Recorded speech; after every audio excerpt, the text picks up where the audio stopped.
Hari ini kita melonjak daripada suatu tahap yang kita sentiasa berbincang kepada suatu tahap yang kita tidak pernah bincang.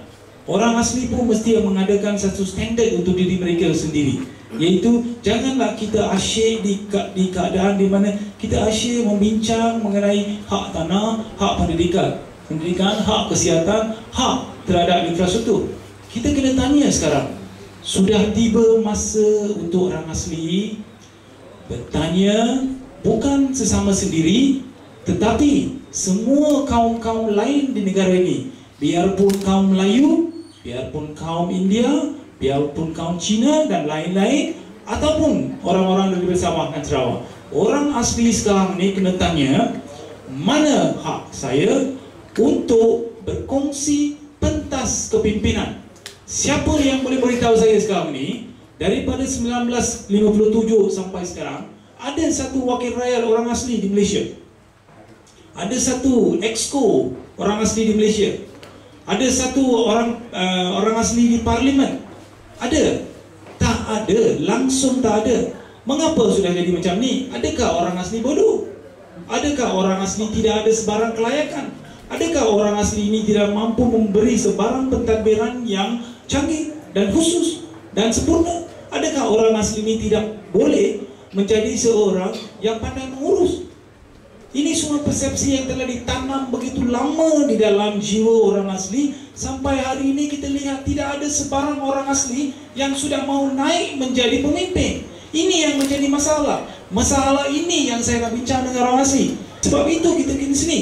Dan satu-satunya program, satu-satunya penghayatan pada masa ini untuk bukan saya saja, dengan Edmund, dengan kawan saya, Batoni, dengan Ram, adalah supaya mengangkatkan orang asli. Bukan hanya sebagai seorang yang sentiasa duduk di situ cakap pasal hak dia, sebagai hak tanah, hak pendidikan, hak kesihatan, hak ini, hak infrastruktur. Apa benda ni? Mengapa minta duduk di tampuk pemerintahan, di situ agihkan hak-hak seperti itu? Lebih senang kalau kita ada suatu wakil kita di dalam exco, kalau kita ada satu wakil orang asli di parlimen, senang dia nak ucap, senang dia nak ungkitkan ataupun bertanya-tanyakan mengenai hak-hak orang asli di parlimen. Biarkan satu Malaysia tahu, sekarang kita sudah ada pemimpin orang asli yang boleh masuk ke kawasan-kawasan dewan, boleh berucap untuk orang asli. Itu yang kita kena tanya. Now, sekarang kita tanya, nak jadi orang asli, nak jadi wakil rakyat, nak jadi menteri besar, nak jadi pemimpin, susah ke? Susah ke orang asli nak jadi menteri besar? Susah ke orang asli nak jadi Perdana Menteri? Adakah anda tahu setiap satu orang asli yang hadir di sini, setiap satu anak-anak, setiap satu cucu cicit, semua ada hak untuk menjadi Perdana Menteri? Anda tahu?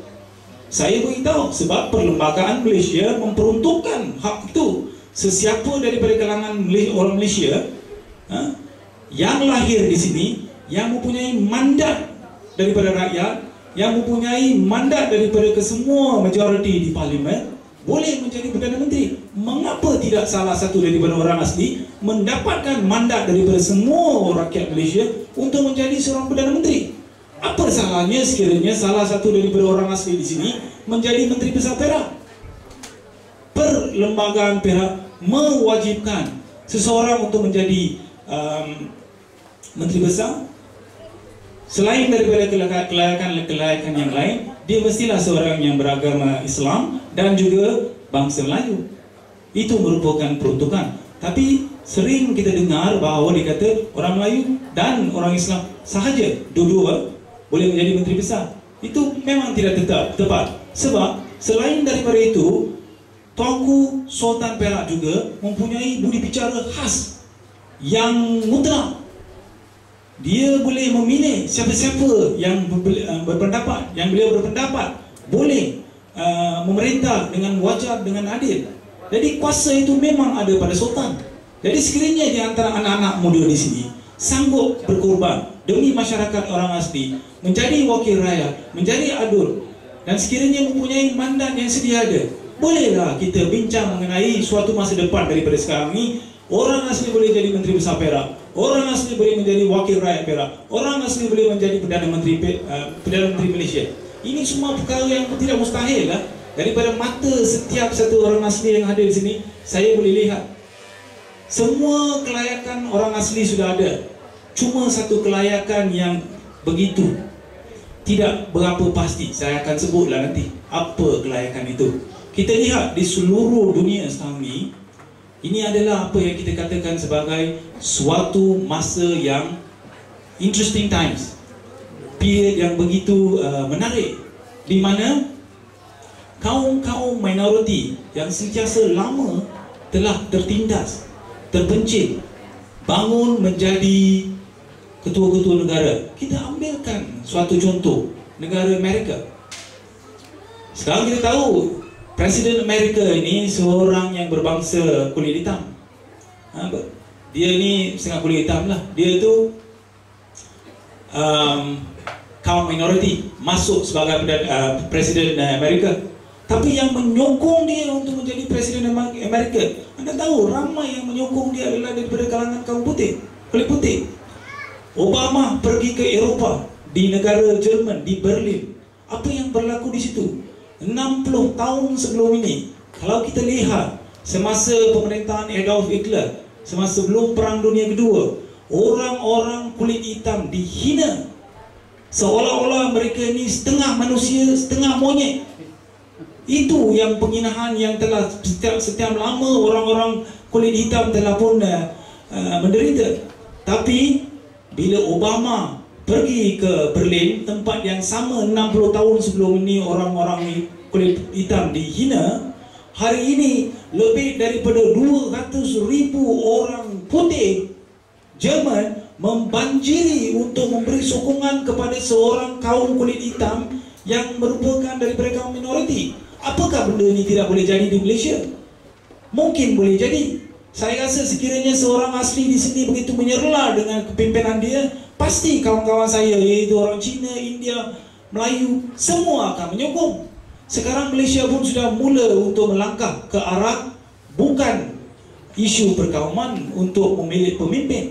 Sekarang Malaysia sudah mula untuk melangkah ke arah kita mahu tahu adakah pemimpin itu mempunyai kepimpinan, mempunyai kejujuran, mempunyai integriti, adakah dia orang yang mampu memerintah. Yang sentiasa 50 tahun sudah lalu, lebih daripada 50 tahun, mental orang asli sentiasa diberitahu, anda tak layak lah, anda tak boleh lah, anda diam, kita akan buat semua urusan untuk you orang ni, you ambil juga barang tu, kita berikan tu. Ini minta yang setiap lama diasak sebegitu, sampai sekarang dia pun ingat, mungkin saya ni tak ada layak. Tapi itu tidak benar, langsung tidak benar. Setiap satu orang asli mempunyai kelayakan. Apakah orang asli tidak ada kelayakan untuk menjadi pemimpin-pemimpin? Mengapa sampai sekarang tiada sebarang peluang diberikan kepada orang asli? Jadi hak ini kita kena tuntut. Tidak siapa di antara yang akan datang dan kata orang asli, sebab dia orang asli, mari ini pinggan, watika perlantikan di sini saya bagikan. Tolong mengurus negara, tak ada dah. Kita kena berjuang untuk itu. Jadi sebab itulah kita datang. Kita tak perlu risau berapa orang yang ada sini.